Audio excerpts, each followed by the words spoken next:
Saudara tersangka Bahar bin Smith tidak memenuhi jadwal pemanggilan untuk pemeriksaan terkait kasus dugaan penganiayaan anggota Banser. Polisi menyebut Bahar bin Smith melalui pengacaranya tidak bisa menghadiri pemeriksaan karena hal tertentu.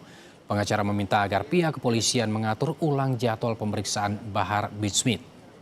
Polisi akan mengirim surat pemanggilan kedua dan menjadwalkan ulang pemeriksaan. Pihak PS sudah meminta untuk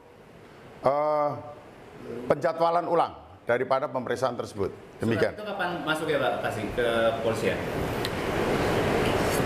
Tadi setelah jam 10 tadi, hari ini. Setelah tidak hadir. Karena ada surat itu, jadi kita menunggu daripada jadwal panggilan kedua. Setelah 24 jam, panggilan pertama tidak hadir, akan diterbitkan surat panggilan kedua. Saudara Miriati Hugeng, istri ex-Kapolri